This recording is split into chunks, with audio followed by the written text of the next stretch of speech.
Bienvenue à tous sur notre chaîne dédiée à l'apprentissage du français. Avant de commencer, je vous invite à vous abonner pour ne rater aucune de nos prochaines histoires et progresser ensemble dans la bonne humeur. Installez-vous confortablement, laissez-vous porter par l'imaginaire, et plongeons dans notre nouveau récit. Aujourd'hui, je vais vous raconter l'histoire d'Adèle, une jeune femme passionnée de montagne. Depuis sa petite enfance, elle regardait avec émerveillement les sommets enneigés qui se dressaient à l'horizon, non loin de la maison familiale. Chaque matin, elle observait la lumière de l'aube transformer la cime des montagnes en un tableau féerique. Elle se disait alors que tôt ou tard, elle irait marcher sur ces crêtes lointaines, s'en approcher et saisir le mystère qui semblait planer au-dessus des nuages.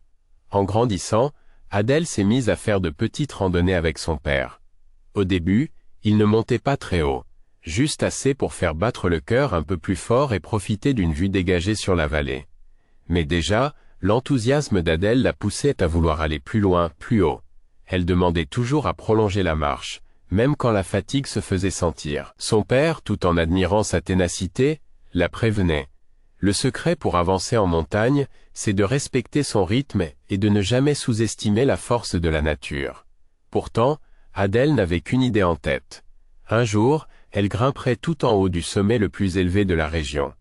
Ce rêve l'animait à tel point qu'elle passait ses soirées à étudier des cartes, à lire des récits d'alpinistes chevronnés et à regarder des documentaires sur les expéditions en haute altitude. Chaque information recueillie renforçait sa conviction. Un jour, elle serait là-haut. Le temps a passé, et Adèle est devenue une jeune adulte pleine d'assurance. Elle poursuivait ses études, travaillait par moments dans un refuge de montagne pour gagner un peu d'argent, et continuait à s'entraîner dès qu'elle en avait l'occasion. De temps à autre, une petite voix lui chuchotait qu'elle n'était pas assez forte, pas assez expérimentée. Mais malgré ses doutes, elle gardait toujours ce même feu intérieur, l'envie irrésistible d'atteindre des sommets. C'est alors qu'une opportunité s'est présentée. Un club d'alpinisme local organisait une expédition pour gravir un sommet réputé difficile, exigeant à la fois de la technique et de la persévérance. Adèle hésitait. Était-elle prête pour un tel défi? Elle n'en était pas sûre, mais elle savait aussi que les occasions de ce genre ne courent pas les rues.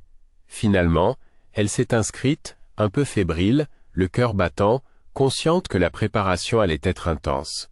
Durant plusieurs semaines, Adèle a suivi un programme d'entraînement exigeant. Course à pied pour améliorer son endurance, escalade en salle pour perfectionner sa technique, et sortie en montagne pour se familiariser avec le terrain varié. Certains matins, elle se levait à l'aube pour aller courir, tandis que ses amis dormaient encore. Parfois, elle avait envie de rester au lit, surtout quand la pluie frappait à la fenêtre et que l'air était glacial. Mais le souvenir des neiges éternelles tout là-haut la poussait à se lever et à partir. Petit à petit, elle notait des progrès, moins essoufflée en montée, plus précise dans ses gestes lorsqu'elle posait le pied sur des rochers glissants, et surtout plus confiante. Les premières fois, elle regardait le sommet en fronçant les sourcils, presque incrédule. Avec le temps, elle se surprenait à sourire en l'apercevant, comme une vieille connaissance qu'on se réjouit de retrouver. Enfin, le grand jour est arrivé. Adèle est partie tôt, avec le groupe d'alpinistes. Ils ont démarré l'ascension dans une atmosphère paisible, le soleil pointait à peine derrière les pics, l'air était vif, et le silence régnait. À mesure qu'ils montaient, le chemin devenait de plus en plus pentu, nécessitant un effort soutenu à chaque pas. Le sac de randonnée d'Adèle lui paraissait parfois lourd comme un roc, et elle devait lutter contre l'envie de s'arrêter.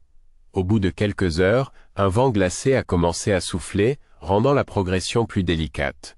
Certains membres du groupe se sont demandé s'ils devaient continuer. Adèle, elle, regardait ses compagnons d'un air déterminé, mais les doigts crispés sur ses bâtons de marche révélaient son inquiétude. Elle songeait alors à ses nuits passées à rêver de ses cimes, à tous ses efforts consentis, et elle trouvait dans ses souvenirs la force de poursuivre. À un moment donné, le sentier s'est transformé en un passage escarpé, recouvert de neige. Il fallait avancer pas à pas, en plantant solidement chaque crampon dans la glace.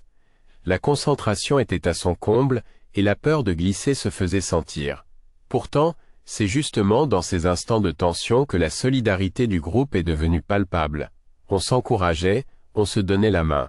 On se montrait quel rocher saisir pour se stabiliser. Après de longues heures d'effort, le sommet s'est enfin dessiné devant leurs yeux. La lumière du soleil couchant baignait les crêtes d'une teinte dorée irréelle. Adèle, le souffle court, le cœur dans la gorge, a réalisé qu'elle était presque arrivée, et une vague d'émotion l'a submergée. Quelques pas encore, et elle s'est retrouvée là-haut, à contempler un panorama si grandiose qu'aucune photo ne peut vraiment le décrire. Dans ce moment suspendu, elle a pensé à tout le chemin parcouru, à chaque pas qui lui avait coûté tant d'énergie, à chaque matin où elle s'était forcée à courir, à chaque fois où elle avait douté de ses capacités. Elle a compris alors que la montagne lui apprenait bien plus que de simples techniques d'alpinisme. Elle lui enseignait la patience, la persévérance, la confiance en soi et l'importance de s'entourer de gens bienveillants. Et c'est exactement ce que je voulais partager avec vous, qui apprenez le français.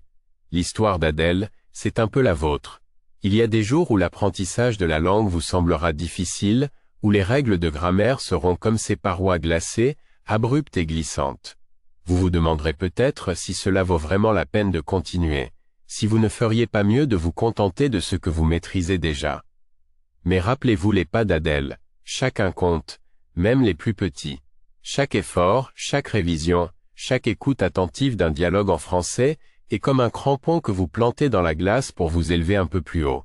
Il vous arrive peut-être de trébucher, de douter, ou même de reculer quand la pente est trop raide. C'est normal et c'est même un signe que vous êtes en plein progrès, en plein apprentissage. Comme dans le groupe d'alpinistes, la solidarité et les encouragements de vos proches ou de vos pairs peuvent faire la différence. N'hésitez pas à pratiquer avec des amis, à vous corriger mutuellement, et à vous soutenir pour ne pas baisser les bras. Certes, il y aura des moments de découragement, mais aussi de grande satisfaction. Comprendre enfin un podcast sans sous-titres, échanger avec un natif sans chercher trop longtemps vos mots, lire un livre en français et savourer son style. Et puis, vous vous rendrez compte un jour que vous êtes bien plus à l'aise que vous ne l'imaginiez.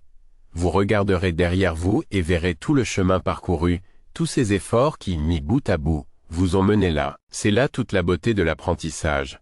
On ne mesure pas toujours les progrès au quotidien, mais ils finissent par former un ensemble solide, comme une ascension dont chaque étape renforce la suivante. Voilà l'histoire d'Adèle. J'espère qu'elle vous a plu et surtout qu'elle vous a inspiré à poursuivre votre propre ascension, qu'il s'agisse de votre apprentissage du français ou de tout autre défi personnel. N'oubliez pas de vous abonner à la chaîne pour continuer à voyager à travers nos histoires et n'hésitez pas à partager vos impressions dans les commentaires. C'est toujours un plaisir de lire vos retours et de vous encourager dans vos efforts. Merci pour votre écoute attentive et rendez-vous très bientôt pour une nouvelle histoire. En attendant, prenez soin de votre motivation comme si vous gravissiez une montagne, un pas à la fois, avec concentration, détermination et surtout, beaucoup de joie dans le cœur. À bientôt.